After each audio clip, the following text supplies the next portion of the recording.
shan warri dhiiraa hogguu kun dhumate isinitti deebi'a amma gara shamarraniittan deebi'a.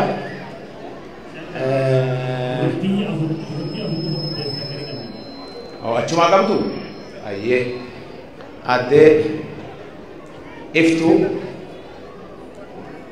warri shamarran amma na guutee jiru isinii amma gaafii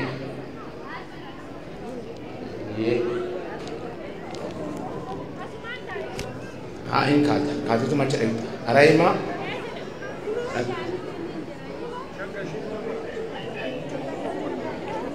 kota asumaan hiriir anu nawwaamina gara duubaa kana warranii yoo jiraattan namni harka baaftan namni gaafii qabdan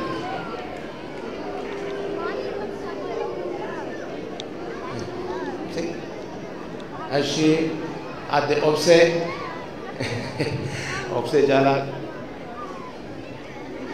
kai ati numa okay nama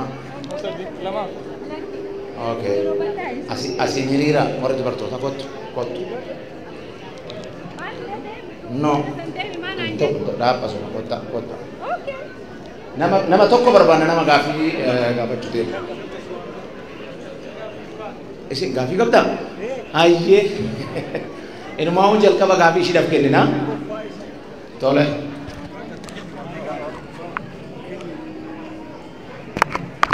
ayyee egaa amma manni gaafii qabatan haa gaafitanii meencooti qotan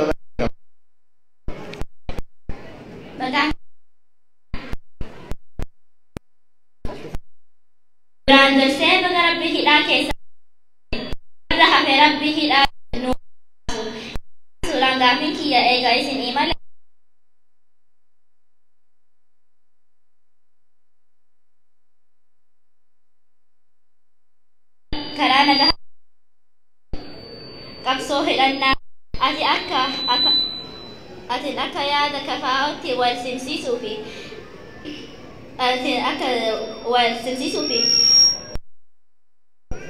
maal Oromoon beekama guddaa galatoomaa.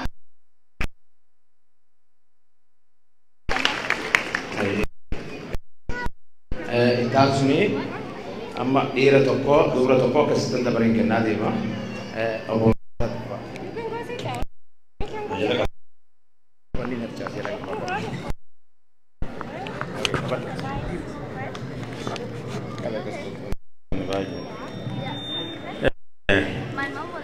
Tole enna magaalaa kanatti mana kana guutanii argamtan hedduu galatoomaa.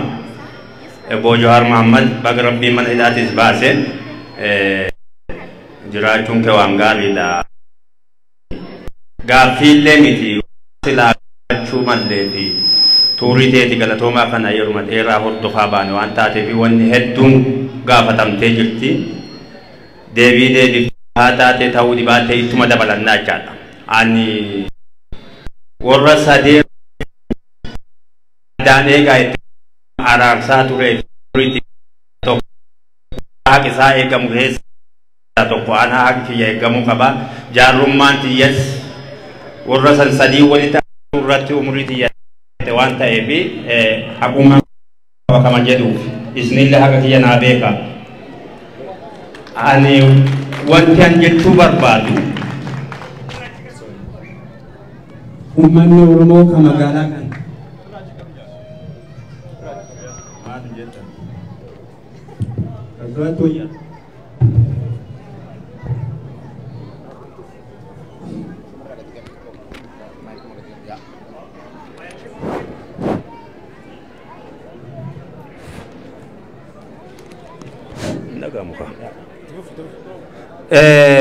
innagamu awwannan jechuu barbaadu dhaamsa tokko hawaasa deemtu kana ka Oromoo hundatti akkanaa dhaamtu dhaamsa si dhaamachuu barbaadaa jechaadha.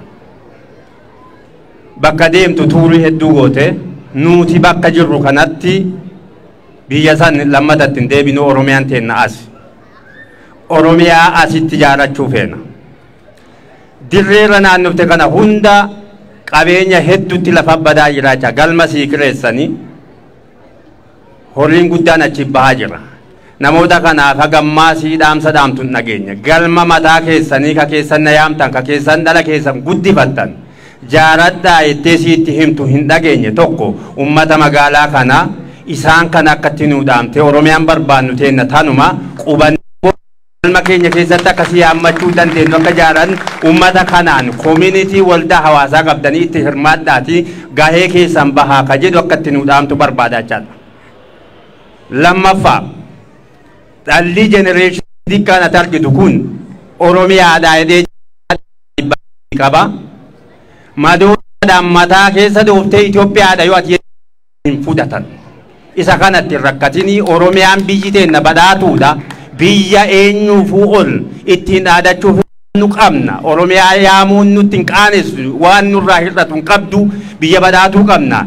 Isuma jadi Itoophiyaa boodatti dhanna isuma kana nu faarsii dhala kanatti nu yaami generationi kana hin dogoggorsiisini Oromiuma jadi jaalala sii qaban kana kasaan cimsatan jabeeffadhii kama jedhu dhaamachuu barbaade fayyaa ta'a. Ayyee galatoome boo markata itti aansuraanii Raima. Mara holy kabani. It's so complicated. Okay. Ayya assalamu alaikum warahmatullahi wabarakatuh. Hundi keessanuu baga nagayaan dhuftani. Jawaar dhugaa si arguu kiyyaaf Oromoon kun hundi si arguu isaatiif hedduun gammada. Gaafii sitti hin heddumeessu namni kenna yeroo hedduu gaafii jedhee yaada ofii keessa ba'a jechuudha. Garuu gaafii mattiin deema. Gaafiin kiyya tokkoffaadha. Oromoon bakka arra jiru kana gahuudhaaf waggaa tamaa ol qabsaa'ee bakka arra jiru kana gahe. Ati akka xiinxalaa siyaasaa tokkotti waggaa 10-15 uf duratti nutti dhufu kanatti Oromoon eessa gaha jettee yaadda? Gaafii tokkoffaati. Inni lamaffaadha. Beelli biyya keenya keessatti Oromiyaa keessatti especially uummata Oromoodha. Akka malee irratti cimaa jira, irratti deemaa jira. Beelli uummata Oromoo qofa addatti beesaa jiru. Uummanni Oromoo kophatti beelaan dhumaa jiru kuni haala kamiin furmaata argate uummanni Oromoodha bahee quufee jiraata jettee yaadda? Gaafiin kiyya kanumaa galatooma. Ayyee galatoomii addereema. Ani qabachuu siin danda'a. Yaa ni qabadha. Yeroo tokko murteessaa dhiifama. Tokko qabayyara keenya makiinaatiitu karaa cufee irraa fuudhaa jiranii CBM 3448 Hyundai Elantra Silver makina kalarri sidaa silvera Hyundai CBM 3448 all Hyundai da Sonata da okay so sankate jirti Sonata to becha jiru jalaka sakara deemu Sonata CBW 9348 so itu ko fiyo gurte sari kamay hayyee galatooma carraan haa kennuu keessanii fi ani ideensi dhibbaan dhibbatti argadhee dhaabbachuu koo dubbachuu hagas mara dhaabbatee garuu ammoo rakkoo fi taatee bu'aa bayii hedduu qabnu keessatti rabbii kiyyaaf jilbiifadhee kan mana hidhaatii baasee asitti wal nu agarsiisee fi harka takka jilbiifadhee wal jechuun barbaadaa jechuudha. Rabbiin galanne waaqa haa gayuu salaama baafadhaa achiin booda ammoo gaafii kiyyatti fuufaa jechuudha. Nisirraa ni dhagamaami maqaan kiyya murteessaa hajjii jedhama dhugaadha qabsoo bara 2014 2015 2016 keessatti diddaa gabrummaa qeerroodhaa Jawhar Muhammad yeroo biyya alaa taa'ee nu hoogganu yeroo karaa cufaanuun jedhan karaa cufne yeroo diina nu cabsu irree humnaa godhatee Oromiyaa keessatti oomishaa fi oomishtummaa isaanii hin bitatinaa ittillee hin gurguratinaa nuun jedhanii tarsimoon isaan ittiin nu hoogganaa isa jalqabaa ture jechuudha ni yaadadha. Amma Jawhar Muhammad dhugaadha seksesiin nuti bara 2016 irraa istiil haa 2018 godhaa turre diina cabsinee maqalee galchine ati kaafaa watti dabalamtee jirta orga seentanii waggaa lamas lakkoftanii jirtan filannoofis dhiyaatanii filannoon sunis osoo hin milkaa'in mana hidhaa isin naqan. Amma ani wanni nan si gaafadhu ifaa fi bilisa taateet akka barootaan fincila diddaa gabrummaa san qeerroo hoogganaa turte sanitti success taanamo dhuguma qaama siyaasa hooggana kaafaa oodhaa taatee yoo hojjatte Oromoon sirraa beeytee ka milkoofti gaafii jedhu qabaan. Kana wanni biraa ammoo maaliidha? Warri ollaadhaa jabaatee hidhatee jira. Wanni hidhataniif ammoo Oromoo cabsuuf, Oromoo balleessuuf. Oromoon Keeniyaa dhufanii, Oromoon Madagaskar irraa dhufanii jedhanii nuti duuluu jiran.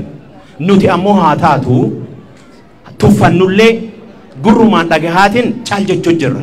Adeemsi sun garuu saayikoloojii Oromoodhaa cabseera. Akka Oromootitti qaama hidhatees ni qabna. Qaama hidhate kana akkamitti jabeessineet Oromoon akka Oromootitti Itoophiyaa san keessa jabaatee bilisummaa isa kaleessa akaakilee keenyatti dhabne, abbootii keenyatti dhabne, qeerroo keenyatti dhabneef galma geenyaa gaafii jedhu qaba. Galatooma ulfaadha. Hawaasni keenya akkanatti bakka kana.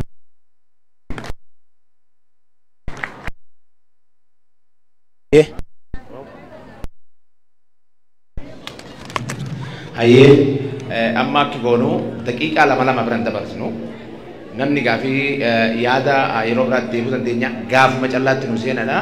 Daqiiqaa lama irra isin wanni jedhu isinirraa hin fuudha gara gaafiitti seena.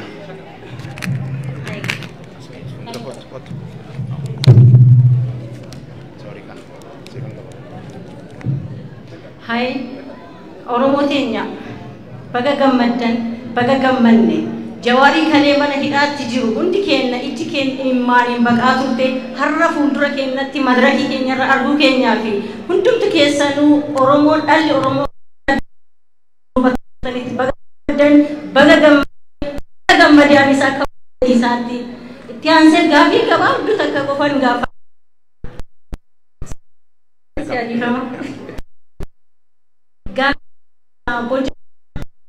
yeroo ammaatti hundeen isaa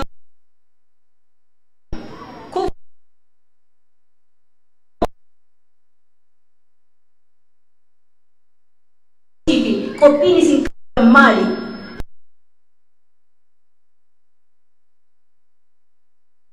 Fuuldura nuuf gochaa.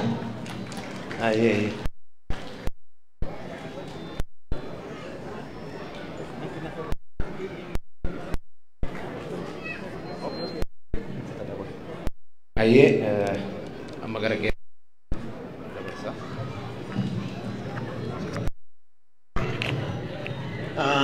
galatooma Jawaar dargaggoon Oromoo baay'ee si jaallata.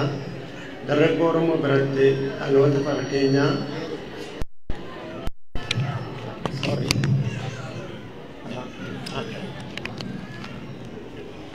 dhaloota bara keenyaa biratti nama sochii siyaasa Oromoo keessatti bakka guddaa qabdu. Oromoo qofa biratti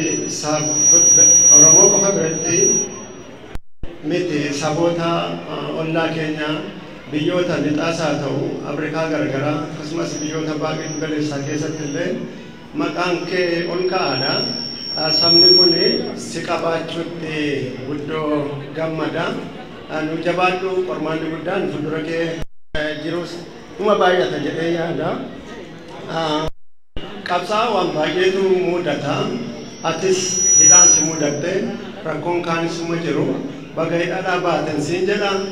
Zooniin sadi qaalittiin manni jala ati fakkaata akkam fakkaatti anillee qubanna'uun siin jedha. Jalqabatti gara gaaffii kootti seenuun dura hiriyoota hedduun dhaben qaba.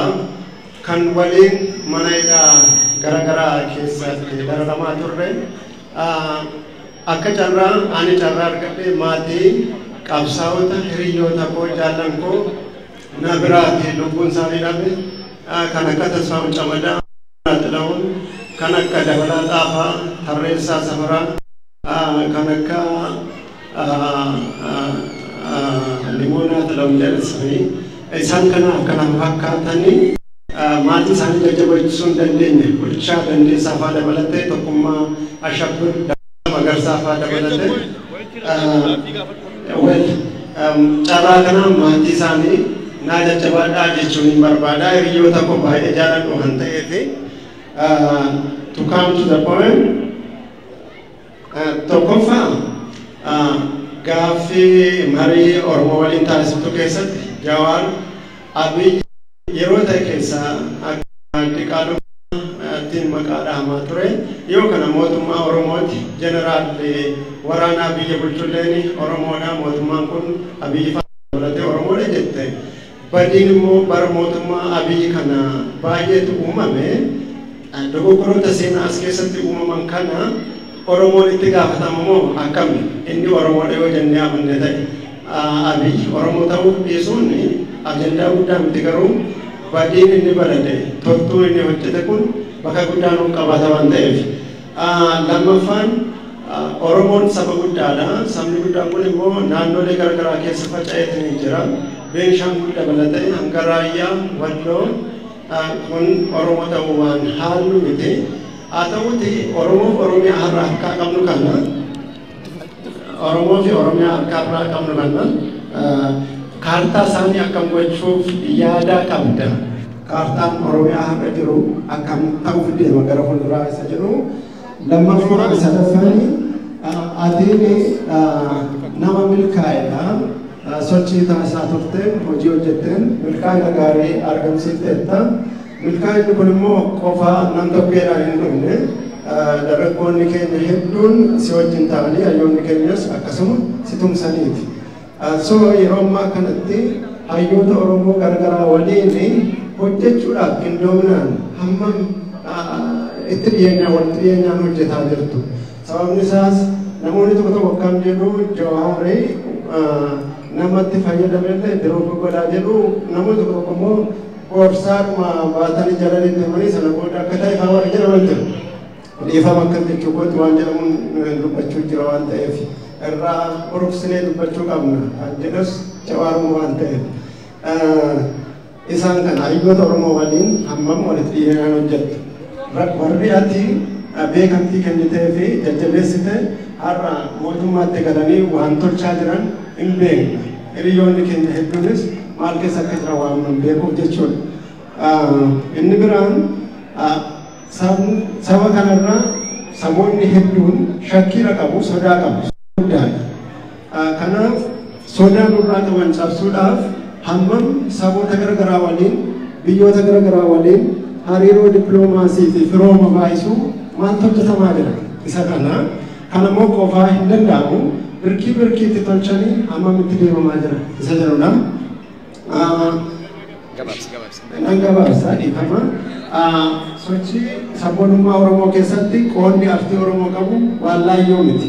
Yeroo Abran Qalloo Faarraa bara 1975 keessa yeroo tasammaa nagariifaa sochii garaagaraa taasisan sanarraa qabee jechuudha. Kanaaf artiin keenya akka guddatuuf maaltu hojjetamaa jira.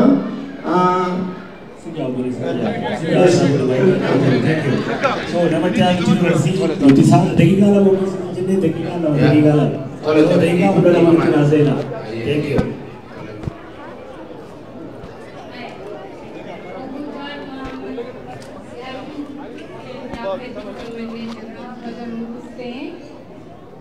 Ani gaafillee hin qabu inshallah rabbiin si wajjiidhaan haa jiraatu akkuma Oromiyaa bilisoomsine jettetti bilisoomsitee nu agarsiiste kanatti Itoophiyaallee akkuma walumaan bilisoomsitu harka kee keessa waan jirtu jechaadhaaf ati doktora Itoophiyaati medikeeshiniin illee atuma inshallah rabbiin si wajjiin haa jiraatu galatooma. Ini cuma sana bota dewi kene karena faktor berla warga hati tapi mau kita angkat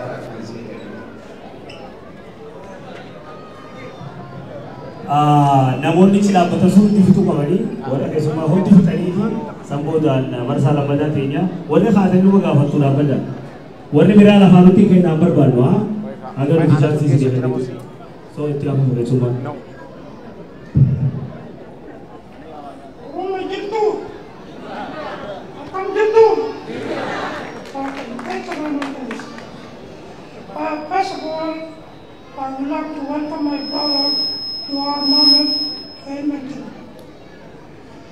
So welcome my colleagues.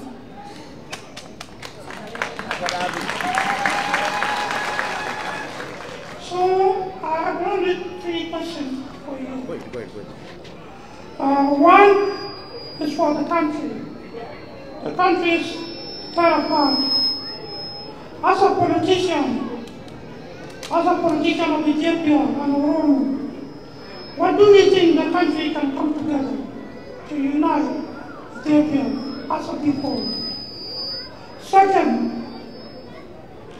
international community are on the way to make a peace for our country to come together. And the peace is going for 2 parties. Ethiopia, Prosperity Party, and Tigray Party. What about the rest of the country of the party, like your party, the Mela Party, and OLF Party? So what do you think those parties can be left while 2 parties they can go for the peace? So do you think peace can go well if only 2 parties can go forward?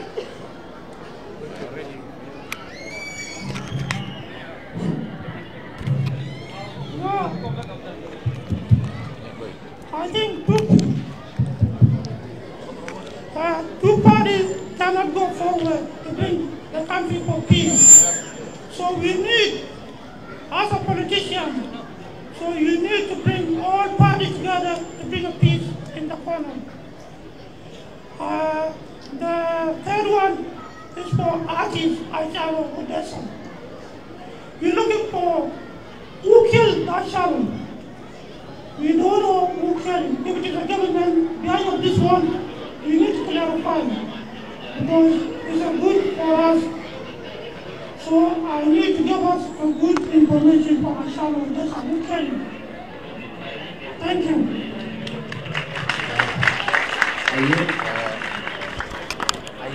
Dhiifama waliinaa keessanii kanaaf deebi'aa dhagaa amma na harka raanatu nama shaniin kaa'atee na jeedina namni nama shananii deebii kennii itti deebitanii taa'a anatu nan kennaaf deebi'ee marsaa lammataatti kenna anatu gaggeessuuf jira naa kenna siifan kenna deebii sanaa deebisu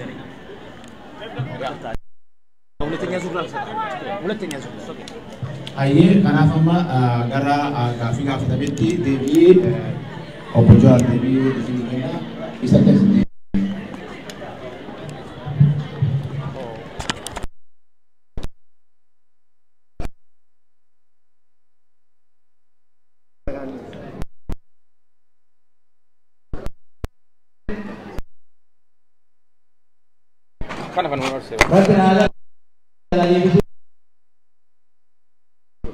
Gaafii warri Facebook irraa kaasuu jira meseejii ergee warra gaazexaa baay'ee galateeffattee guddicha ingilizaa guddicha irraa ammaltee naan jedhanii Abdaamuun feriiga durii feriiga galateeffachuun baay'ee namatti dhufaa.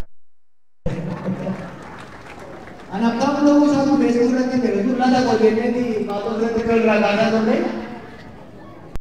Abdaamuun waan the most consistent nama consistently sabboonummaa Oromoo qabu nama qilleensa wajjin gaa'ine nama waa hedduu wajjinis dabarsine rabbi jedhi nan gingilchini ka biraa qofa gingilchii karraachi godhi jedhaanii naa galateeffadha yeroo tokko.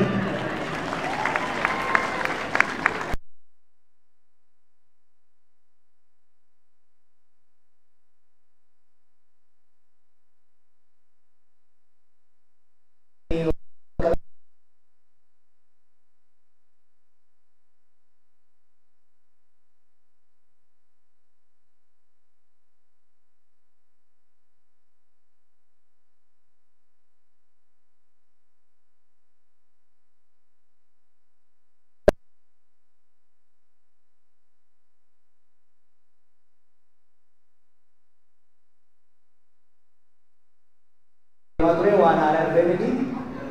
Lammaffaa yeroo qabsoo nagaa ta'e oolus falmii yeroo dheeraati. Chaawwee bina fakkaata shaayina. Adurreen adii taate diimtuu taate dantaa kiyyaa miti jee hanga adduuta sanaa qabdetti. Isin akka ummataatti dhugaan keessan haqti keessan haa dhufu malee hedduu isin rakkisin. Nuti akka paartiitti ejjennoo qabnu himnee jirra. Saba keenyaaf, ummata keenyaaf kan baasu Oromiyaa, Oromoon akkuma reefu walii jennetti keessoo isaatti haala akka walii eegee abbaa itti hidhee mootummaa ofii filateen bulfatu, seera ofii tumateen bulu. Itoophiyaa, Oromoonis, Guraageenis, Silteenis, Somaaleenis hundi hayti isaa eeggamtee dirqama isaas qooda isaa gama aangootiif gama leecaluut qabus argachaa ittiin bulu jaaruu barbaanna. Waggaa 25 dura kaayyoo kaafaa wal lafa kaayateedha. Kaayyoo anis itti amanee itti seenadha ittiin deemaa jirrudha jechuudha. Kuni wal nama falmisiisaa miti. Kana waggaa jennu warri nuun addaa warri biyya walabaa jaaruu barbaadan haa badanii humnaan cabsinaa miti. Lakki mirga isaanii ni kabajna. Akka paartiitti garuu walawalaa godhuu hin barbaannu jechuudha. Ummata keenyatti waan boru hojjechuu fi barbaannu ammuma itti himna. Maaliifi har'a waan tokko isin hin jenne boru kabiraa isin gabbaasuu hin barbaannu jechuudha. Wanti ta'e eega marii eegallee mariitu godhame Oromoon hin qoodamne. Ummanni keenya marii serious ta'e. Ummanni keenya waa'ee ormaa, waa'ee alagaa tiima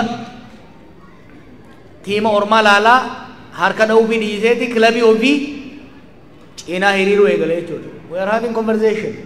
We are a deliberative society. An marii Oromoo keessatti jiru kanaan xiqqoo akka isin jeequ naa gala. But akkanumatti as geenye beeka. Dormancy hin hayyamnu saba keenya keessatti. Vibrant debate, vibrant consultation, fight of ideas, it has to be encouraged. Waan baay'ee beekanuma goone kontroversii amma godhamu jiru kana namni keenya waa'ee ofii haasa'uu dhiisee waa'ee ormaa cinqamuurra ture otoo rakkoon isaa jiru amma at least karaan sirrii kami akkamitti deemna loo karaan sun sirrii miti jedhee namni keenya wal waqaruu eegaluun galaanni Oromoo ciisee ture sun socho'uu eegalee jechuudha. Kanuma keessa yaadni dhufa. Kanaaf buleetii akka ammeenyatti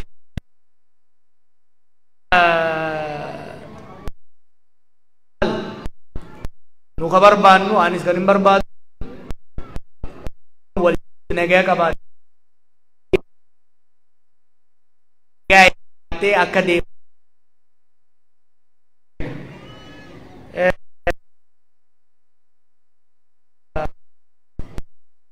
sumaan anje bolesriya gaafii barbaachisaa kaafte dhugaadhaan marsaa kanarratti amma dur hin dubbanne maaliifi gammachuun qaba namni keenya at least waldaa hawaasaa almost magaalaa jiru hundatti ijaarratee jira. Charchis ni qaba, masgiidas ni qaba.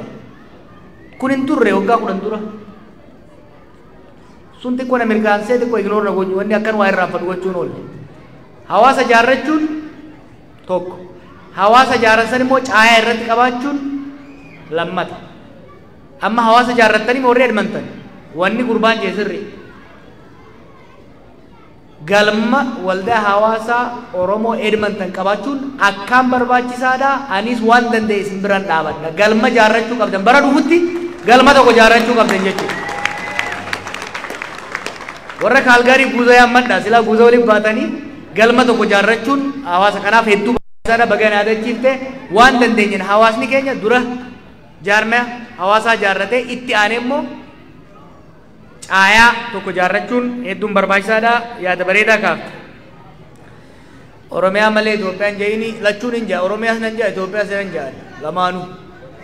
Lamaanuu. Oromiyaan tiyya, Itoophiyaan teenya. Oromiyaan tiyya, Itoophiyaan teenya. Riiroo. Oromiyaan gara tokko hundee ittiin sodaatina. It's not going anywhere.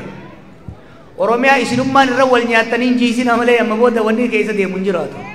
San hin sodaatina. Itoophiyaas yoo taate ummata miskiina nu daran cunqurfame nu daran dhumaa jiru jira bar. Ummanni Gumuz rakkoo inni irra gahaa jiru. Ummata nu wajjin cunqurfamaa ture fakka ta'u. Itoophiyaa waggaa jennu kaaba qofa laalina. Ummata nu wajjin ukkaanfame, ummata nu wajjin saamame, ummata nu wajjin dhiitame jira. Gaafa nu dabarte ni dabartiif. Gaafa nutti hammaate daran itti hammaatti. Duris ummata nu caalaa cunqurfamee jira bara akka garbaatti gabra jamee gurguramaa ture jira bara. Arras Itoophiyaa keessa bara ummata kalarri isaa qofa laalamee ajjeefamu lafarraa dhabamsiifamu jira bara. Oromoon jenosaayid jettan isin hedduu hin dhumtan osoo isin fitanii. Ummata bar shanyiin isaa lafarraa dhabamuudhaaf qarqara ga'ee jira Itoophiyaa keessa. Ummata san hin dhiifnu nu tokko kana. We are obligation sabaaf sablammii nu bira jiru wajjin nu qofaaf osoo hin ta'in sabaaf sablammii saniifis qabsaa'uu qabna. Lammaffaa isaanii jechaa miti sadaqa miti. Ollaan keenya nagaa argachuu baannaan nuti nagaa hin arganne. Booranni bar Finfinnee kan dhufu kibba keessa dabreeti. Nuti bar kan agadannu alatti Somaalee keessa dabarreeti. Akkasimoo akkasii miti. Dhaga'i. Waliin kijibnu amma booda. Oromiyaas Itoophiyaas hin dhiifnu lamaanuu hin dhiifnu. Lamaanuu qabannee deemna lamaanuu. Dantaan saba keenya. Dhugaan saba keenya. Haayiti saba keenya. Bilisummaan saba keenya. Nageenyi saba keenya. Karaa kanaan dhufa. Waa sadiif qabsoofne. Eenyummaa teenya Oromummaa. Biyya teenya kan nuti itti abbaa. Ka diinagdee isiit irratti hiyyummaa keessaa itti baanu. Mootummaa teenya tabii filanne. Sadeenu Oromummaa teenyaas cimsuudhaaf. Wal jidduus nagaa argachuudhaaf. Biyya teenya irratti abbaa taanee nagadannee qotannee jiraachuudhaaf. Mootummaa dimokiraataa qabaachuudhaafis Oromiyaan lamaan qaba. Saddoo maasaa dadhoonni jedhamu hin jiru amma booda. Lamaanuu ani isin hin kijibu. Ani isin hin kijibu Oromoodhaaf wanni gaarii Oromiyaas Itoophiyaas jabeeffachuudha. Yookaan sirraa fuudhanii ittumaan si cabsan. Kana booda taphni akkasii jiraatu. Oromiyaas nuuf Itoophiyaas nu hundaaf. Oromiyaa keessatti haqa Oromoota hundaa, Itoophiyaa keessatti haqa sabaaf sablammoota hundaa eegnee dantaa teenyaas ta'ollaa keenyaatis eeysifnee itti deemna. Kanaaf wanni ati jettuus naa galti. Waan tokko sodaatin. Mataa dhaloota kana keessaa hin Oromiyaa dhiqaan saamunaa osoo makiinaan itti naqxee isin dhiqamu sun hin sodaatina. I'm very confident generation uumame irratti I'm very confident. Sadarkaa Oromoo fi Oromiyaan irra geesse xiqqoo kana shakka hin seesisu keessoo teenya malee ta'u ormaan hin shakkisiiftoon. I'm very confident. Waggaa 50 keessatti waan solid ta'e ijaarree jirra. Amma booda if dandeenye abbaa fedhe wajjin karaa hundaanuu negoshee goonee dhugaa saba keenyaa eegsisuu ni dandeenya. Waggoota dhufan itti aanuuf maal yaadda obboleettiin eega jette waan bareeda. Dura nagaya. Dura. Oromootu wal fixaa jira.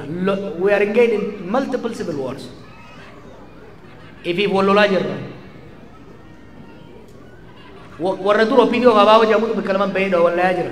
Qeerroo kaleessa sirna firraa cabseetu bikka lama dhahee bikka lamatti adda bahee wal lolchiifamaa jira. Dura nagaya. Akka Oromiyaattis nagaya. Akka Itoophiyaattis nagaya. Dura nagaya. Itti aansee araara. Itti aansee negotiate goona. Akka Itoophiyaatti deengada dhiyeessaatiin ture. Akka Oromootu negotiate goonuu qabna. Haqa walii eeguudhaaf. Sirna akkamiitiin deemna. Haqa akkamitti walii eeyna.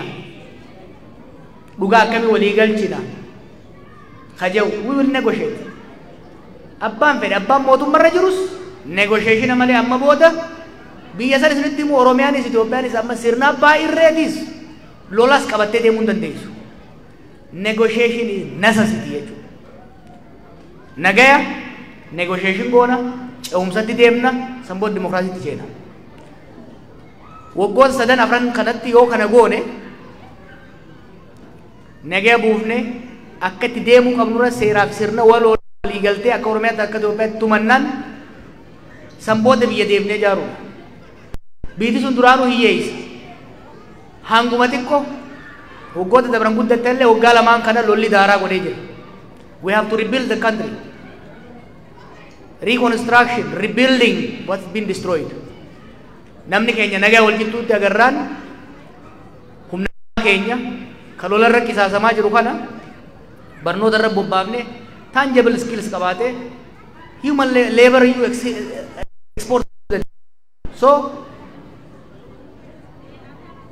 waan hin taane sitti mun barbaadu waggaa kurnan lola keessa baane ka diiga mijaarree sirna dimokiraasii xiqqoo yoo ka jalqabnu taate progress guddaa na fakkaata in next 10 years garuu kun dhaabachuu baannan sirna abbaa irree ta'uudhaaf hawwuun dhaabachuu baannan waggaa kurnan irratti rakkoo guddaa keessa biyyi sun akka seentu beekuun barbaachisaadha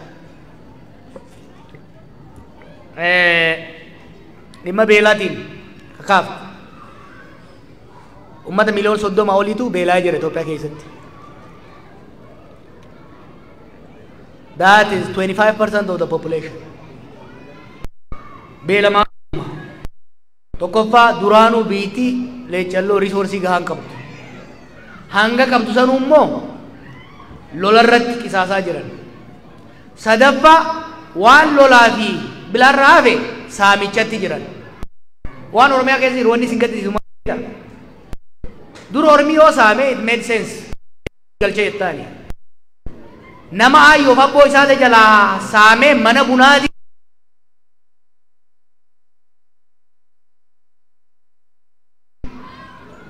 corruption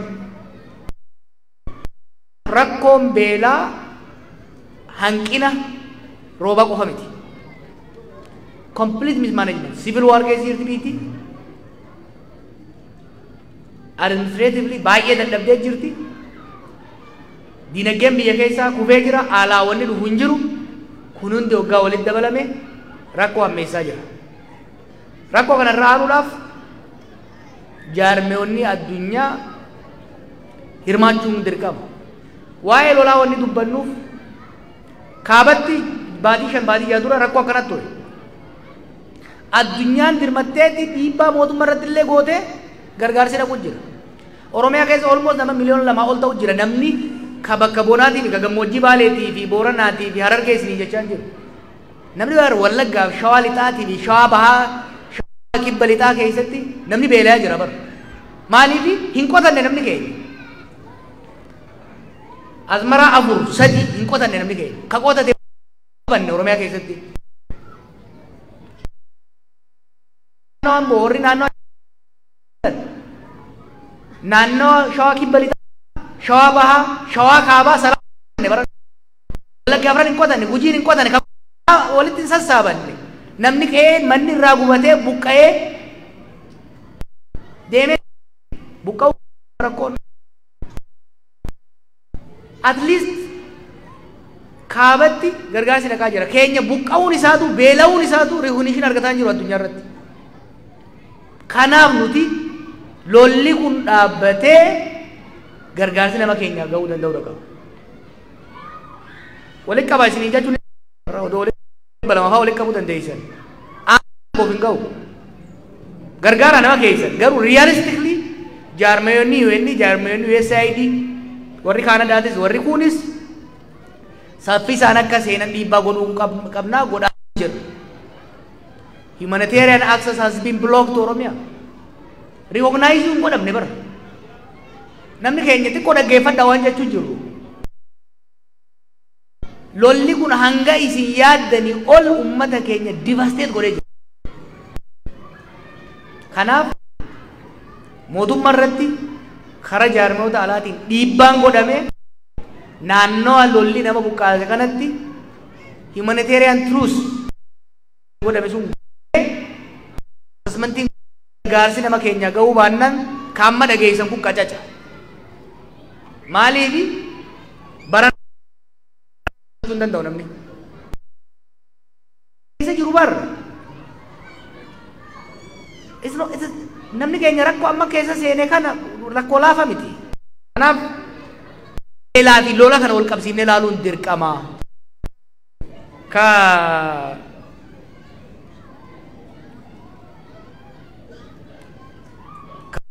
Rootiin immoo karaa kaafaa hotiin kayyattu yeroon hojii isaa buusee jira. Humsoota hangam irratti Oromoon maaliif hiree isaatti fayyadamuu dadhabee? Maaliif nuti ce'uu dadhabee? Aangoo keessattuu amma aangoo dhugaa isaa maaliif argatu dadhabe? Waan hin qophaa'iniif. Psychologically qophaa'ee organizationally qophaa'ee.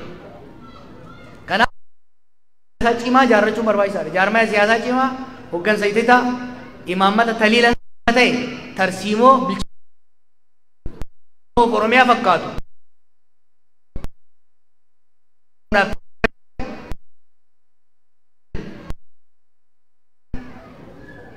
Hojjetu ijaaruu qabna. Cimaa hedduu qabdi. Jaarmaya cimaa garuu hin qabdu. Keessa jirra beekaa. Gara cimaan jaarran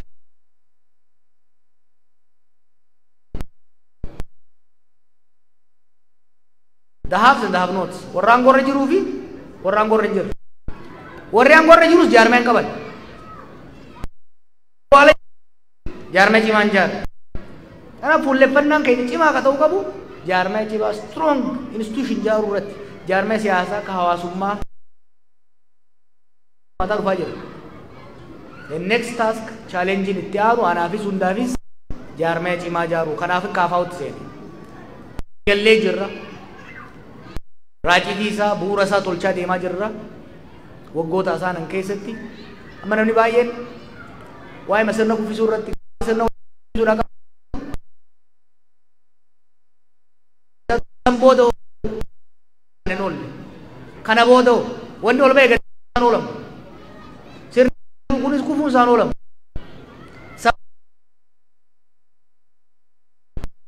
sanirra ollaan hidhatee jira nullee akka jira loon irraa akka kilaashiitti Oromootu harkaa qaba. Garuu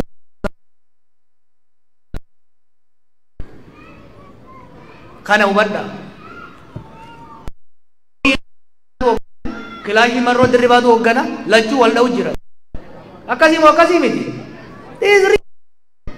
Namni wal kijibuu barbaada. Wanni Oromiyaa gaagaamaaf saaxilaa jiru humni lama hidhatee wal dha'uu isaati. Ani obbolaa lama kan hidhatee wal dha'u malee. Kanaaf wanni dhiisa harkaan barbaadu harkiin barbaachisu dhiisa. Taatanii gamaa gamana harkatti dha'uun hin barbaachisu. Kanaaf ijoolleen bosona gagalte dhiibamteeti. Waboo amma jiru kana marroo caalaa kan dhiibee bosonatti galchee warra aangorra jiru. Marroo fi Abiy Ahmed negotiate godhuu qaban. They must negotiate.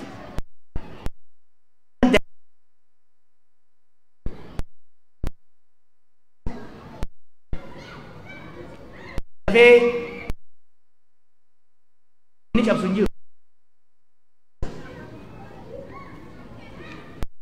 Iyalle Oromiyalle itu.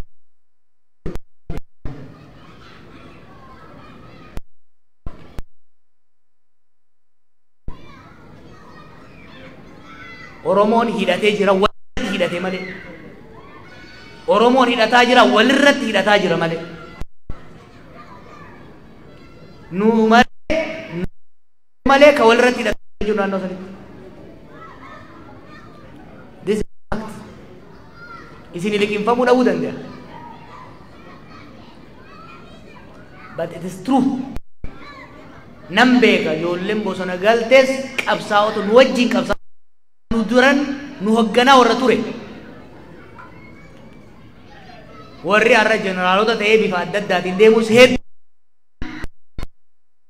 quuqama qabu. Gara isaanitti lachuu dantaa Oromoo hin ajjeesu jechuudha. Wallolli isaanii garuu dantaa Oromoo qofa san ta'e Oromummaa fi Oromiyaas jigsuu danda'a jechuudha.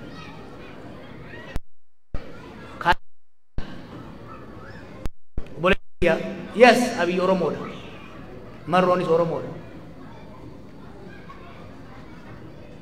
Siyaasaatu adda baase furmaanni jiru siyaasaadha jennee amanna.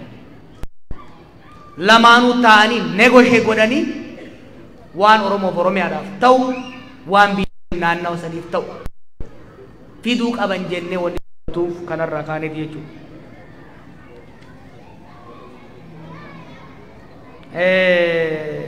Mootummaa Oromoo jette no 2018 irratti anaaf nama hawwa qofa barkaa biyyi morme isinumaa miti ka ililbeedhaan dachii dhiphisaa ture har'a alagaa ta'e gaafas Oromoon har'a alagaa ta'e yes boonurraa usni hinaafte ni bololte warra naan jechaa tureetu har'ammoo waan biraa jechuu barbaada no nama Oromoodhaatiif waan gorra jira mootummaa Oromoon jenne mootummaa Oromoo ka Oromoon qubaan filate waan buuftu qofa mootummaa Oromoo ka jennuun achirra hin geenye garuu kana liqimsuun barbaachisaadha sirni ammaa kun ka dura irraa adda tooftaa kaleetiin irra qabsaa'uunis hin danda'e karaan ittiin deemamuu qabu maali kana irratti sirriitti mari'achaa bilcheessaa deemuudha barbaachisa.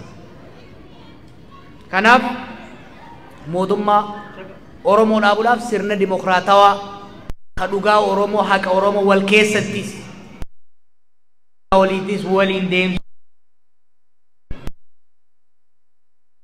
mul'ifachuun barbaachisaadha. Hayyoota Oromoo waliin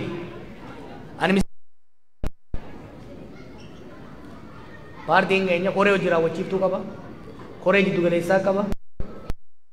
Jeneraal Assembilii qaba. Miseensa qaba. Yaada hayyoonni nuu fidan hojii jaarmayaa garuu abalu hayyuu waan ta'e qofaaf gadi baasee isatti odeessaan oolu. Kanaaf nama hunda wajjin dalayna ka dhufu wajjin garuu akka jaarmayaatti xurree jaarmaya sanii imaammata jaarmaya sanii naamusa jaarmaya sanii hordofnee deemnaa jechuudha. Kanaaf gaba saniin komiin dhufu yoo jiraate nu yaada nama hundaa dhaggeeffachuudhaaf qophii. Teenyee garuu alaan alaa ooluun barbaannu alaan dhayaa ooluun barbaannu. Waan saba keenyaa ta'u gara nu mul'ateen karaa agarreen gara fuuldura deemna. Saba keenya onni irraa jaalanna. Sammuu rabbi nuu kenneen barnootaan qaranneen yaadnee tarsiimoo dhibaafnaaf teenyee immoo alaan dhooynu ni tarkaanfanna jechuudha. Kan wajjin tarkaanfachuu danda'u wajjin ni tarkaanfanna. Kan wajjin hin tarkaanfanne duuba dhiibnee deemna ammallee. Kan wajjin tarkaanfachuu danda'u wajjin ni tarkaanfanna. Ka duubatti hafuu barbaadu dantaasaati gaafa deebinu fuunee deemnaan jechuudha. Teenyee garuu hin eenyu nama. Waa'ee Oromoota naannolee biroo keessa jiran dubbii Oromiyaa fi Itoophiyaa waan hin jeefin qaba beeka. Waan hin jeefin qaba isinis garaan keessan ni beeka. Oromoon naannoo biraa keessa jiru aadaa fi seera naannoo sanii eegee mirgi dhuunfaa isaa kabajamee fi nagaan jiraachuu mirga heerri mootummaa kenneef. Naannoo san heeraaf seera naannoo sanii fi seera federaalaa eegee. Akkasumas sabni biraa Oromiyaa keessa jiru heeraa federaalaa eegee nagaan jiraachuu danda'uu qaba. Sanii achitti wantoota amma akka tireefuu kaaftee san kaasuun sun bu'aan qabu ammatti. harree ganama badde galgara kurkuriin argan bishaan gad naqame kanuma fi ol qabaniimi amma fuulleffannaan keenya akka ta'uu qabu Oromoonni naannoo biraa jiran bakka jiranitti mirgii fi nageenyi isaanii akka kabajamu qabsaa'u dubbii kaartaa warra biraatu waan keessa galchanii beektan. Because the kind of leadership we have right now, it is taking them way longer to admit that we are in deep crisis.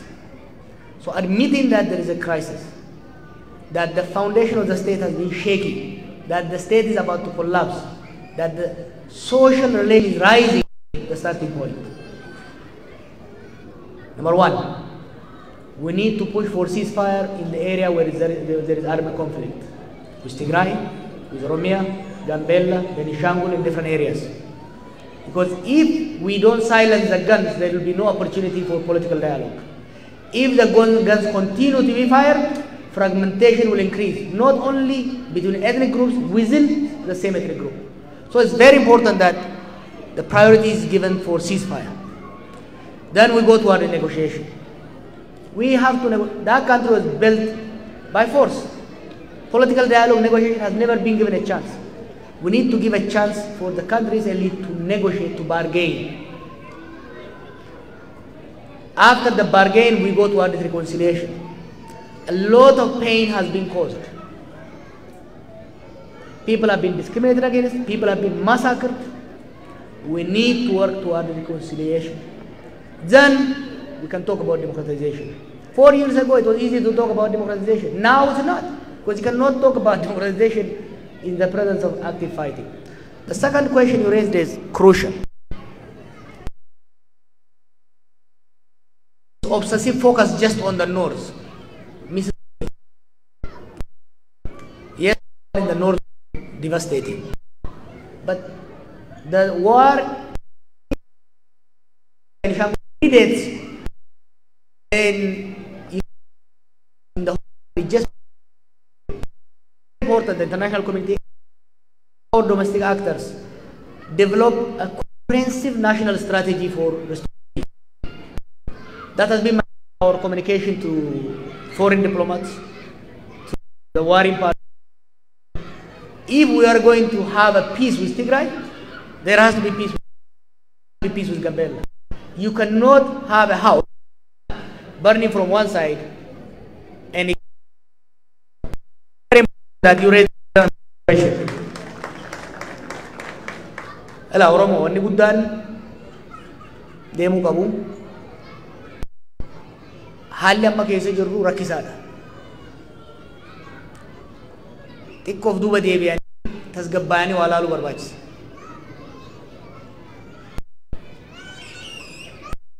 Rakkoon xaxamaa deemee bakka furuu hin dandeenye keessa nu harkaa seenti.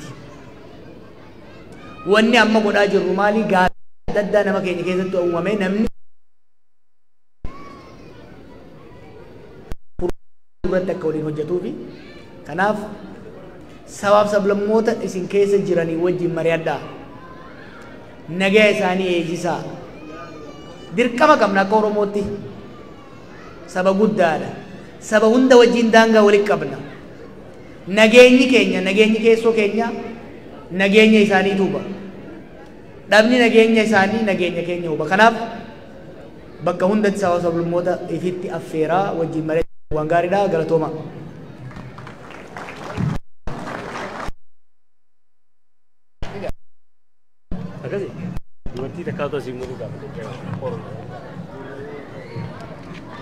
I think gaaffii fi deebiin waan kana caalaa waan hafillee waan itti fakkaatu dhugaa dubbachuu fi maali akkuma dadabbaramtanii maal taatanoo hidhee bottamoonni beeloytan lachuunuma jirtimi namni keenya akkuma jennee please warri deemaa jirtan akka jaarmatti hamaal itti haluufaa waayechuu keessanii isin duwwaayichaatuma baadha keessumaa namatti dhufte harka fullaan geessanii galatoomaa sambalee immoo jooni deeqaa lama seekannaa deeqaa lamatti iddoon tokko uummata ni bohaarsita deeqaa lama qofa sagantaa bohaartii kanaaf tokko sammuu kiyya riilaaksii haasaa jechaa jira namoonni hedduuni deeqaa lama qofa walolotte dhiifama jooniidha jee arra koomaandar jooniidhaani Mee asna caqasaa obboleewwan kiyyaa kallattii afranuu ilmaan lammiitiyyaa isiniifin ibsa yaada mataa kiyyaa anis ibsuu yaala isinis tilmaama fagoo moodee hoodha guyyaan cidha keenyaa kan abbaatti taanu daangaaf mirga keenya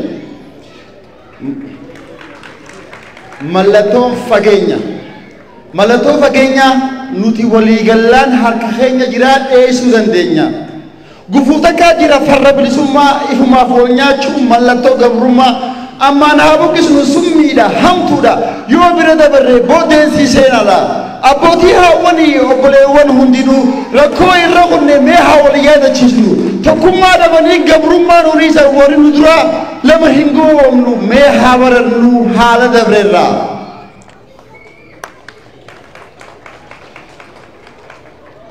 wallaalaa keenyaas nuti haa galfannu nama keenyaas nutummaan haa araarfannu waldiddaa mancaasnee tokkummaa haa uumnu mana tokko jaaraa citaa waliin saafnu booddee ni dhimmisaa ammaan haa wal taanu gosaa fi kutaadhaan wal filuu haa dhiifnu oromummaa qofaan waliif haa firoomnu walaloo mi'ooytuu akka biraa yaadaanii qindooytii barmataa joonirraa galatooma. Thank you, Johnny. Amakam, Shasha, Itanibi, Shashamba Godejira Johnny. I want to give a chance for non-Oromo communities who are in the middle of us. If anybody interested in questions or if you have any questions, we still want to give a chance for you first. The priority should be given for non-Oromos. Samboda mo bilisen gabi takoso abdun mirgesi di berehuntana ittifufti isi sambodi fama gabacha nama kesuma sanif kenniti akaseju I think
Marin tun sila ummata biyya harkaa qabna jiree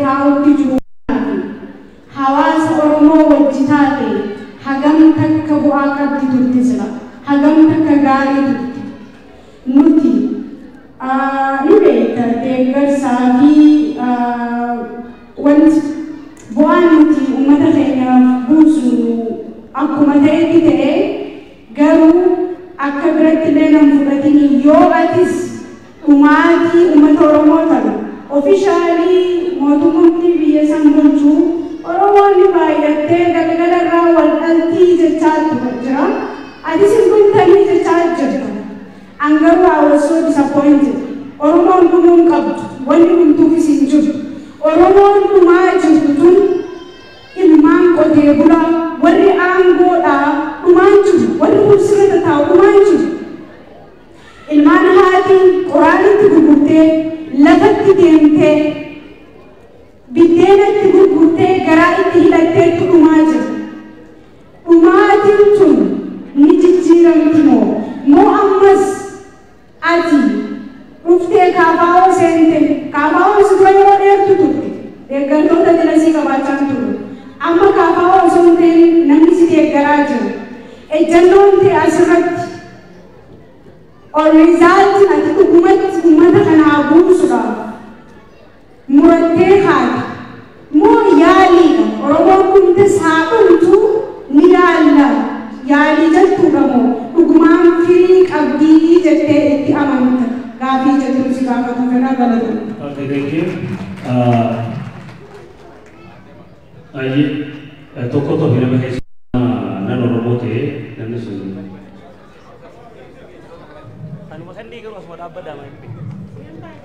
Hayyee keessummaan tokkoon jira maaliif kana keessa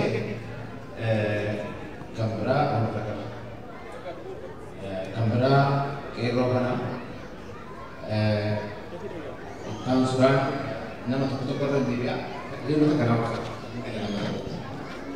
dubartoota keessaa nama lama hayyee kottu namni biraa dubartoota keessaa jiraatan hayyee kottu.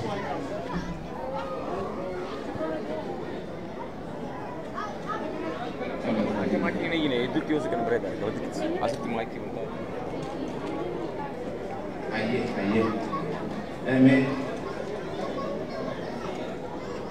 Tole. Amma keessumaa carraan jalqabaa. Sa'aatiin qabu jira keenya dabnee finna daqiiqaan lama isinirraa hin muka amma yeroo waan daftanii finne ta'e yaada barbaadu gaafii barbaadna keessumaa carraan eegalaa. Kulit daqiiqaa bicha nuyi fakkaatelle yaa'u xiyyaaqii.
Aye, jalan kenya, tapi cuma tak kalau banyak dalam air.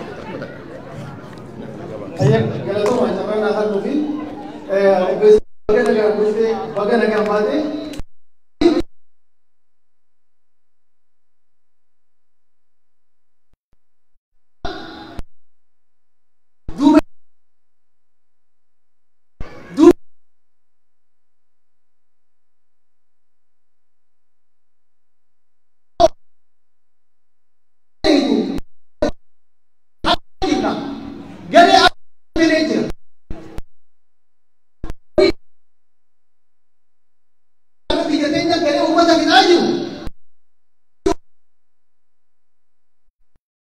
Polisan hijir karabutte gaba wali kawali kurani kachalle singalchan oromon khara dem walla tezi awan fa joite wali udar ka wal doite namni te ko male isani mara gare ka ode mamma basne bade nunnan hare labahat tarafu ak kafa ode amma gaba sala ka activist ka konti sigar le tore gafi amma ak kafa ode bonni gaba sanje pesan amballe mojiti wani irra ko pawa jirtan yo motuma orama soli kabe gure ora on khafao de hidat sin devise oromo raka jati amma sare to devire wani sin dalaga jirtan nijirti gabi dia galato Aye, amma gabi tanera bartota kanalaman na iba aye yes kanna gabab cuma gabi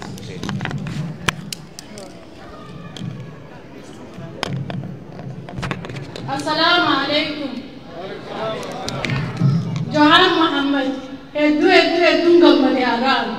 Tiar ko kaya. Rakho hedu kaisan dure warga adi hidamde warga lama kana. Wa hedu kaisan kobaki yawla chukate hedu takaboe. Wani godu wallale hachalu ndesa dunsisa manang yelle sambu yelle najeke. Hada hu bagara bini dasibase.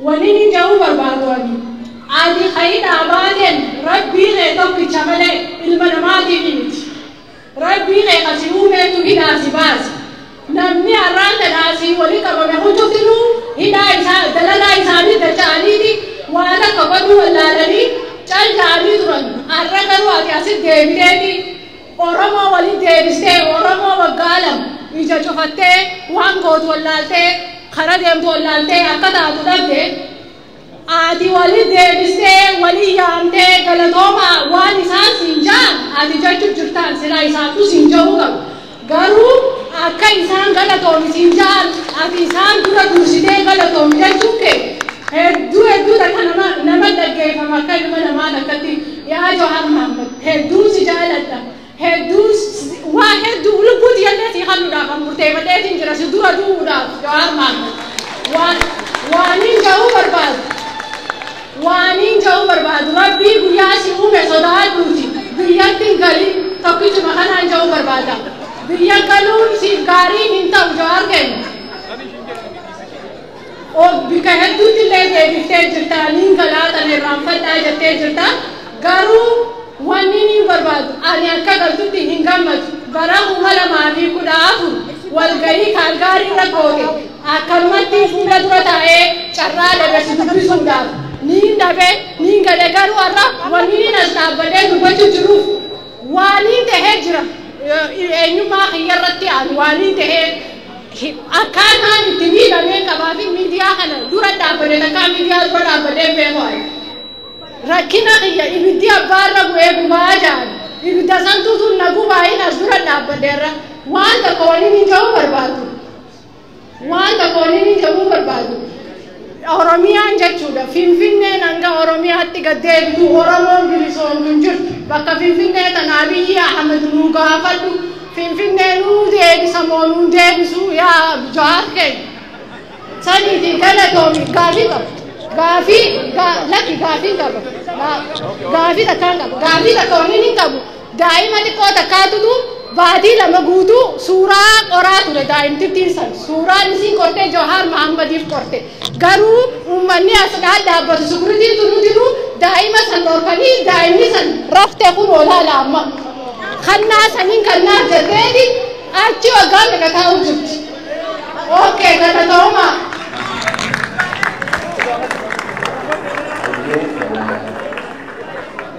Galatomi yaate keenya gara keenya gaafini dhumuu harka dhaabi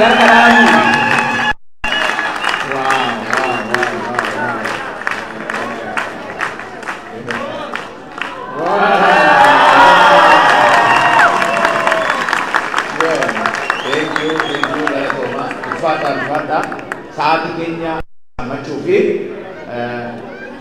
tole gafi to ko kabe ko kenya infit na sir ra gafi sti bai ne ra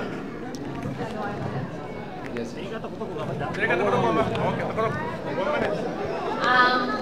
Bagaimana gambate apa robot koneksi ulpada, so I will continue with English.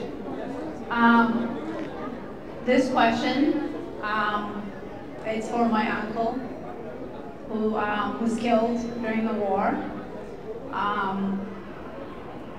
He had 3 kids. That was back when Tigray, I think it's TDF.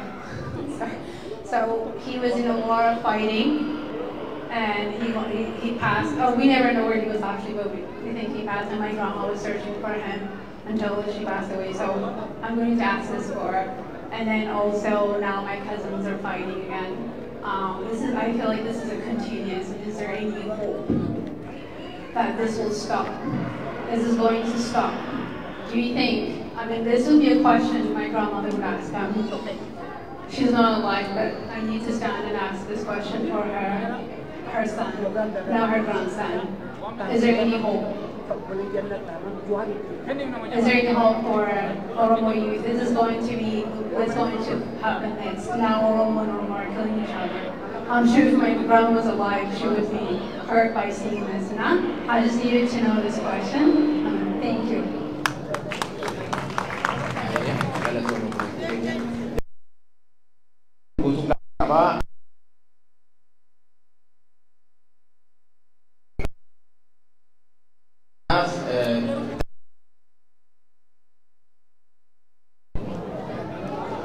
Good evening, I'm Lizzie Matahut. I was praying very, very hard for you and Bakala Gerba every day. I wrote your name on my prayer list and I was praying every single day. I'm glad to see you here. And I just want to ask you about media. Media yetafano bamus art, na yetasarano. So at the same time, omenim tafunan. በመንግስት በኩል ሚዲያዎች እንደሚታፈኑ ጠይቁና ደስ ይለኛል። Thank you. እናመሰግናለን። ማይ ለቂናንተ ለማን ተከስየና ሻሻ ትበቅ አኒ ዱራን ዲሴ ዋኒ ዱበ ያ ልሞት የበገረብ ሊዳሱ ከይና ሰባሰ አኒ ዲዳ ኮባቲያን ታቲ አኒ ለማጉዳላ ጆሌ ንድርጅቱ halkancha farmo mi dala lekin boyuto jawan duban ta sanya rajya sude ni ba boyuto arab ya sibide ada wi tantela ni la kan ke jale kapten utara ay kala warra wal beinu warra hama sama kasa to no kai di warra jawara kret akan ferete akene gol nya penala mila ke jale sal kapten ani duai wari sibaru ani akarati luputan te uri sirere sen ujura to ayo te tibinu te ya da tinu ujura to atil motenya sunuman to asi pada normal ani dubbi birate le ka bedu rabbi sibol kya jate umri se ale rese aye amma fitane jira suma mun enka wa enka banda ra duanje dani fi isan tersidabarsan. Assalamualaikum warahmatullahi wabarakatuh. Rabbi Johar Muhammad Nabi Sise sa dakika takiti abdati alafantu. Allahu Akbar.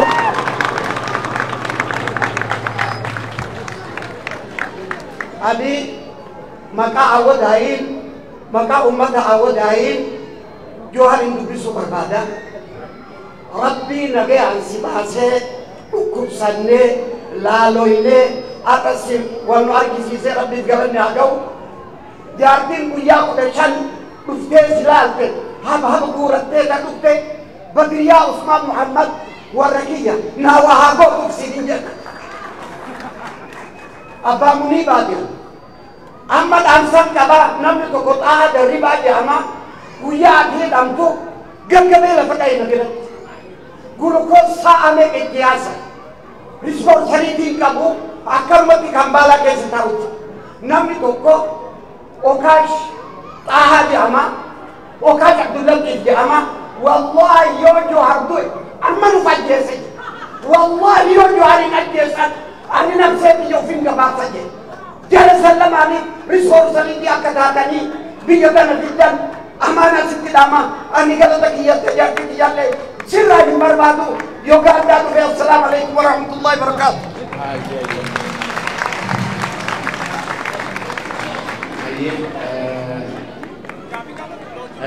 itu kalau amma ya nama ni semua kita toko karena adirakatun yero toko tadi adirakatun kami buat bejun bismillahirrahmanirrahim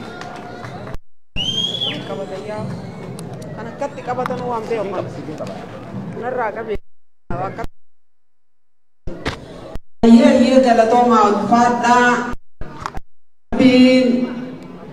rabbin nagaan fuula jawar mamman nu garsiise rabbi keenya galanni aga oromootiya rabbiin galanni aga waan taane ni beekna ilmaan oromoo waan taane ni beekna rabbi galanni aga warrammoo sababa oromummaaf jaanii lubbuu isaanii dabarsan hundaa'u rabbiin jannataan nuuf haa qananiisu xiqqaa fi guddaa dhiiraa fi dubartillee dhugaa rabbitti arree bogguu mucaan as dhaabbatee namoota hedduu qayroo hedduu inni dubbatu garaa kiyyaan nabate anis bara san ilmollee dhabeetiin jira haa ta'u garuu ilma kiyyaafii miti ilma kiyya sanirra namoota natti dhagahamuu jiru ilmarra garuu wanni nama dhagahamu jiru namoonni qabsoo kanarra dabra warri ka Haacaaluu Hundeessaa warri ka Daadhii Galaan warri ka Abdii Jabbaar qayroo teenyata 2014 irraa kaastee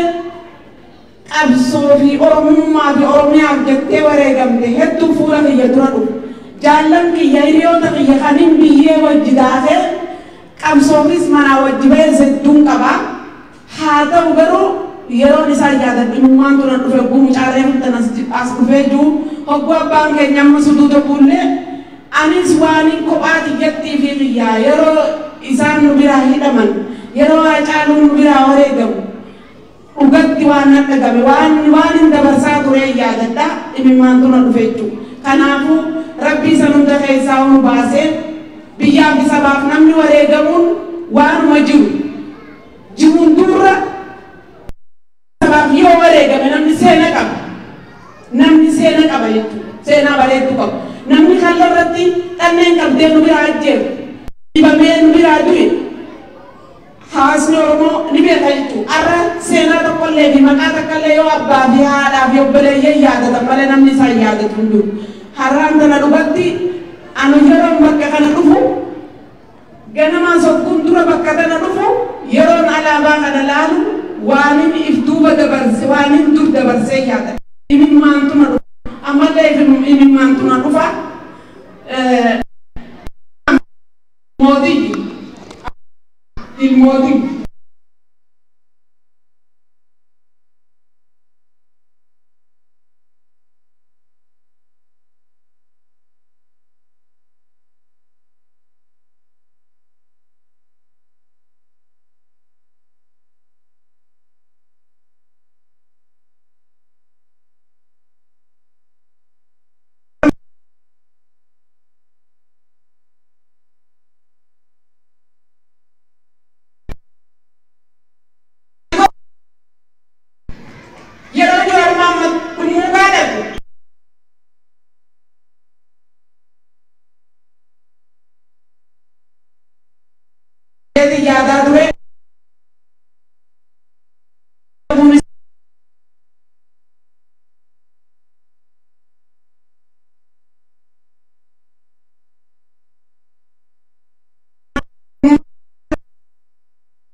jeetin se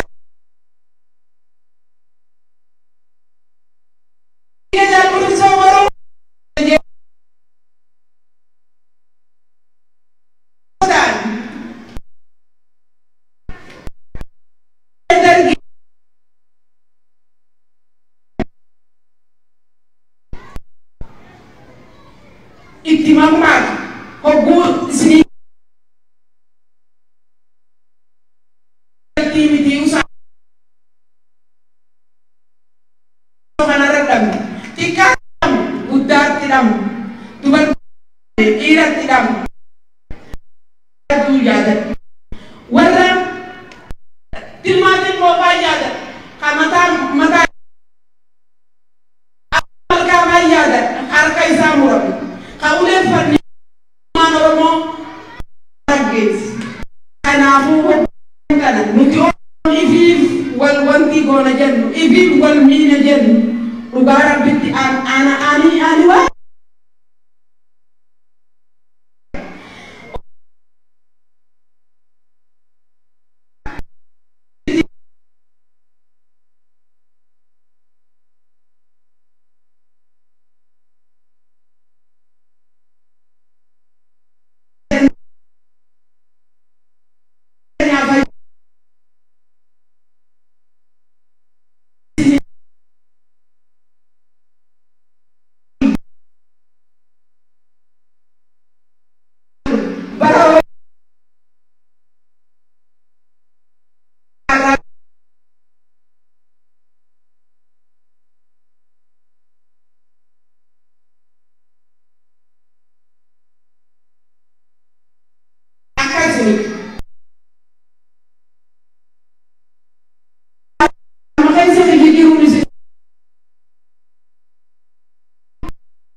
namoonni boonii fama jidduu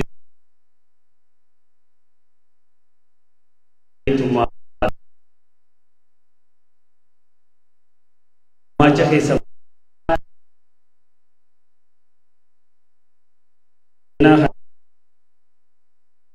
macha Saniin alatti immoo habtaa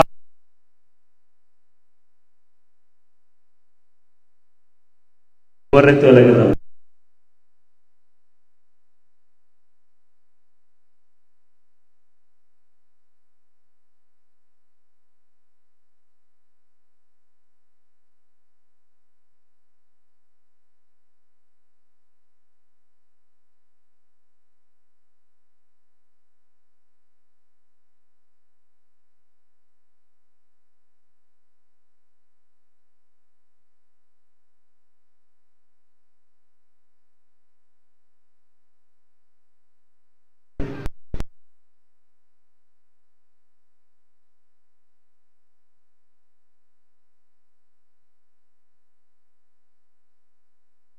Dia tu manggara buta dia di jejes.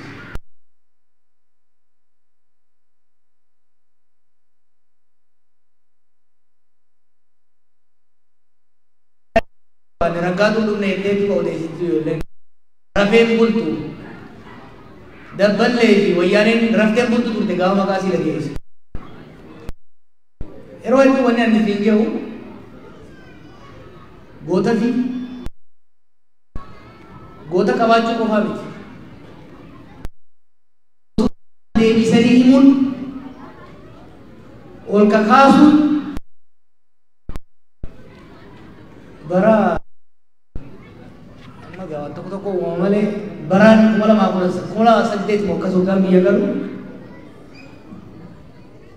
safara ragatu roba dina fi jansa turtetti makanisi irram fatameti makan alaga ya mama ture o emman kadin jaref to kana fi leitani gonni oromo irram fatame galtu norma dade fama turte yechu kana fawas ni geni kan ragadu biddan ragadu oromo da lolte ko fabi bit nu umte isifi diga isi bira ware kamera tibi kelle yechu bagara kisira chese wahid dinale chifte वाला नाम सीधा लो अवधन लगत ना खुली नहीं जाता कहती अवधन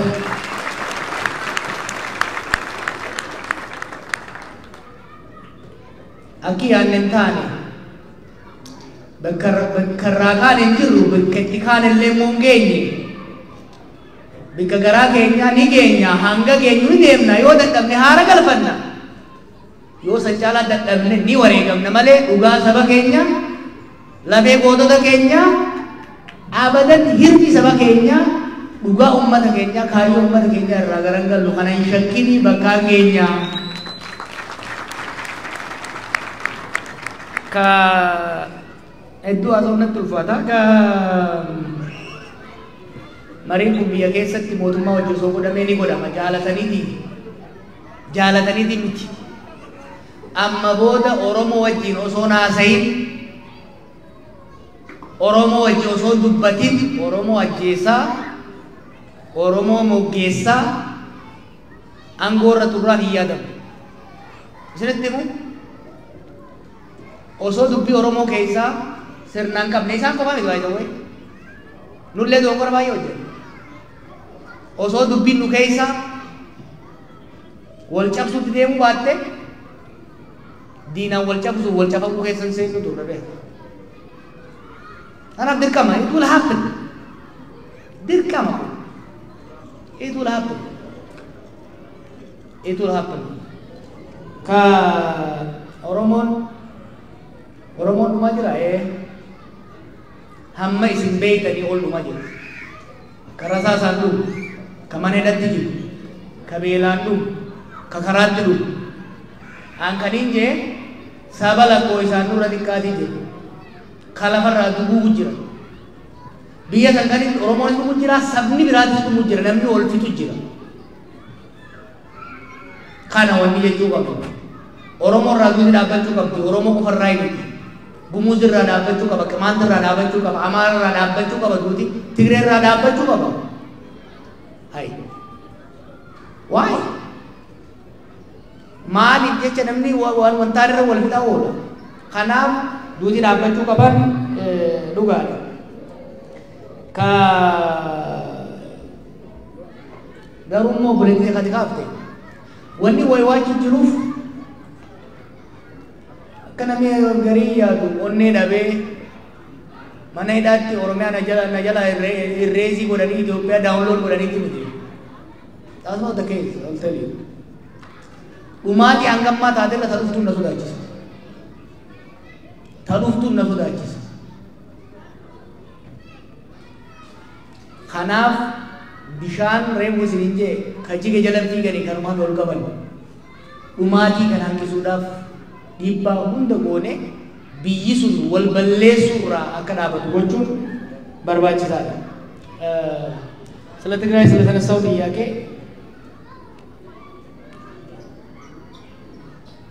በኢትዮጵያ ውስጥ በአጠቃላይ ባለፉት ዓመታት የሆነው ነገር በጣም የሚያሳፍር የሚያሳዝን It should have never happened.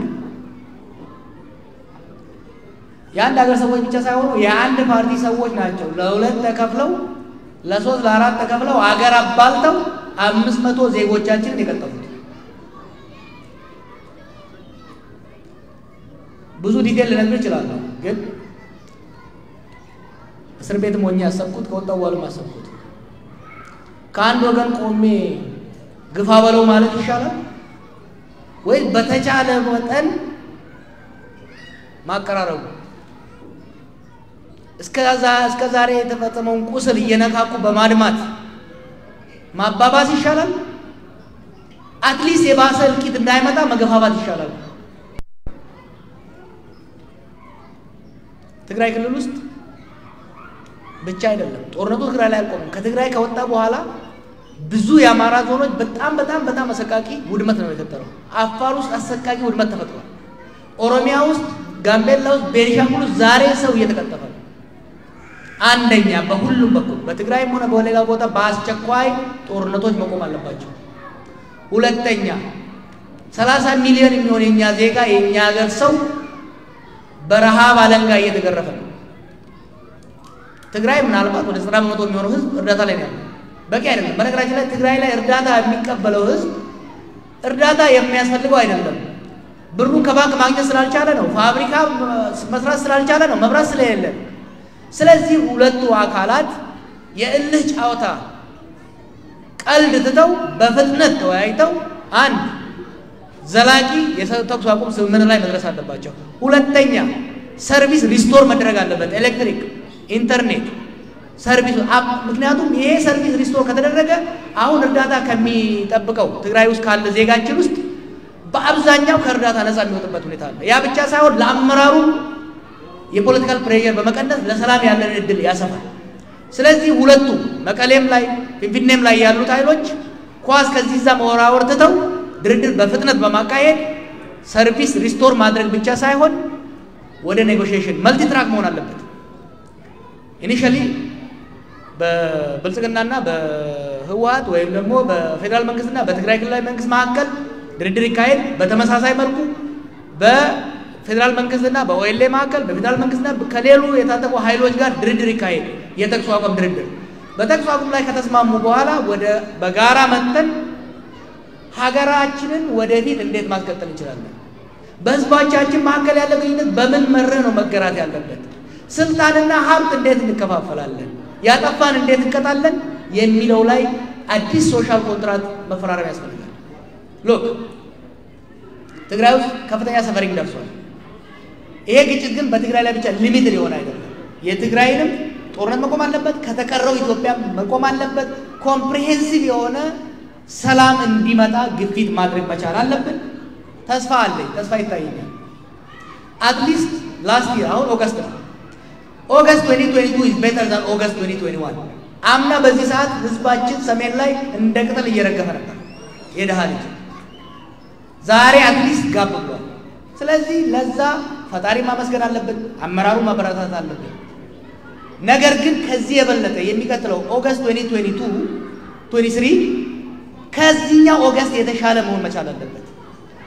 ሰርቪስ ሪስቶር ተደርጎ የሰላም ድርድሮች ወደ ዘላቂ ሰላም የሚያቀርቡበት መሆን መቻል አለባቸው። ስለዚህ ጫና በሁሉም ደረጃ ለሁላችሁ ምን የምነግረው መስበክ መማጸን የምፈልገው እዛ ሀገር የመጣው እልቂት በቂ ነው። ይብቃን ማለት መቻል አለበት። የፖለቲካ አመራሩ ኢጎውን ውጦ ወደ ሰላም እንዲመጣ በሁሉም ወገን ጫና ማድረግ እንጂ የእግር ኳስ ደጋፊ ይመስል በለው ጣለው እርገጠው የት እንዳደረሰን አይተናል። ያ መቆም እንዳለበት ማሳሰብ ፈልጋለሁ። ኦቡሌስኒ አኳይ ገሬ ካፋው ቢቦቦ ቦረ ደለጋ ቀብኔት ወረረተ ደበ ወሎ namni kaafaa deeggaree waan warratti abaa warratti afaan balu deeggaraa keenyaa miti nuti miseensa oromiyaa jaaru miseensa sirna federaalizimii jaaru miseensa mirga namummaatiif qabsaa'uu barbaanna malee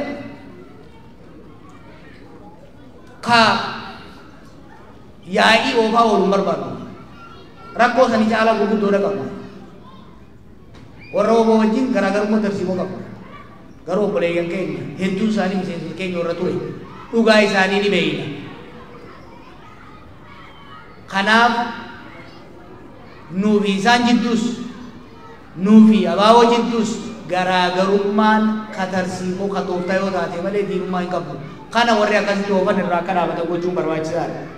Ka warra asii galee gurbaan asii kaafta. Opiniyoo qofarratti quba qabdanii barsiisa akkasii miti. Opiniyoo caala ka jara opiniyoo san summii itti naqe warra asii shan ta'ee galee bara. Asitti antana faada dubbachuu illee barbaaduun ture. Amma tuttuqanii na dubbisuu barbaadan. 2016-2017 angoo jara harkaa micciirree hoggaa baasuu deemnu walgayaati waltaati angoo fudhadhaa jennaan waliin haasa'u walga'uu dadhabaniiti. Angoo opiniyoo kennan har'a dhaabaaruu barbaadan. San qofaa miti. Eega jarri angoo qabatee immoo hunduu boorsaa fannifatee dhaqeeti yaa'ii rabsha waggaa 20 achitti biyya keessa dhaqanii biyya waliin dhaqan. Ammallee asitti immoo namni sirna san keessa warri sirna san keessa dhaqee seenee nama ficcisiisu hedduun warra kalee qabsaa'aa fi jechaa ture. Amma booda sun hin jiraatu. Amma booda sun hin jiraatu. Amma booda biyya alaa jaarmeen siyaasaa hin jiraatu. Achumatti wal marqine wal sirreessine malee amma booda isin dhufne asii summii fe'annee hin gallu jechuudha. Kana beekaa kana qabadhaa.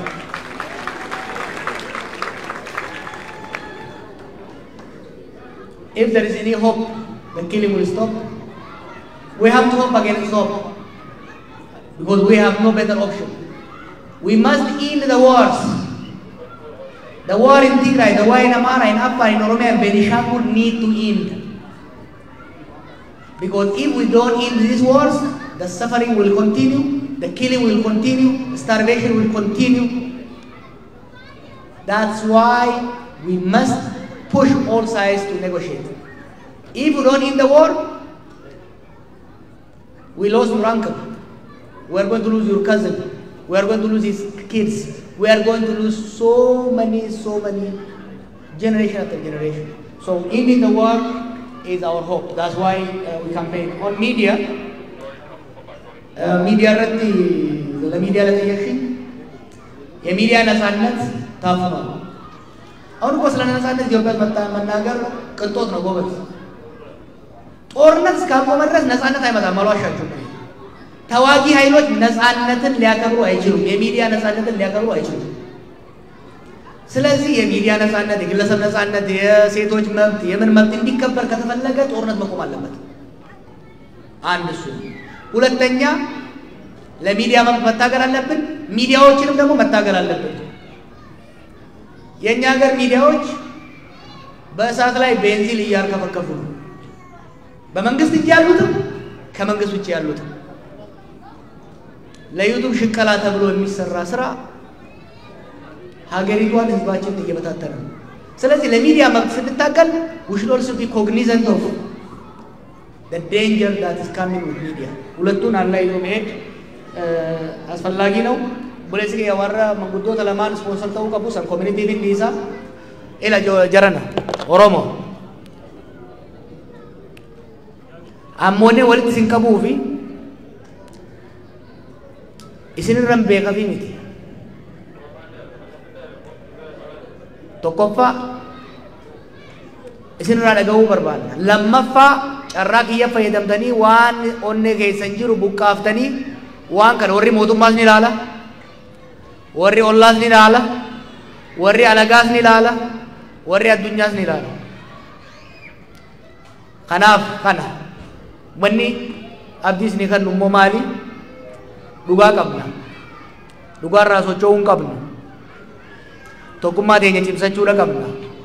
Tokkummaa hojii irratti hundoofte irratti dhugaa haala qabatamaa biyya keessa jiru ittiin tallinee ittiin deemna. Gara fuulduraas walitti deebina. Bara dhufu yoo Rabbi jee waldaa hawaasaa bitattanii galma kana osoo hin ta'in galma keessan keessatti akka walitti deebinuun abdii qabaa. Hedduun isin jaaladhaa. Nagaan naa bulaa.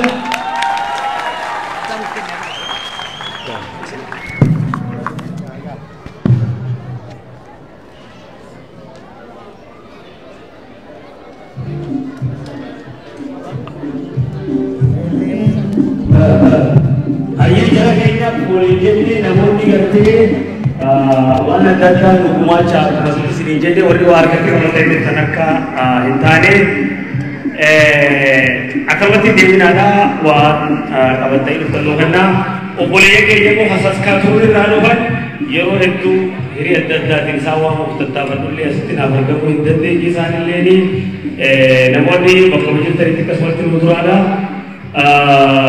warri waa qabatanii kenninaaf waan adda addaa irraa dhuftan asumatti akkasitti akka jaarmatti akka walitti godhuu dandeessan namoota dhuunfaa kanarratti sagantaan silaa qabannee dhufne sagantaa kanatti aanee sagantaa bohaartiitii fi bashannanaatiitu jira ture sagantaan bohaartii fi bashannanaa sun ammatti adeemsifamuu hin dandeenye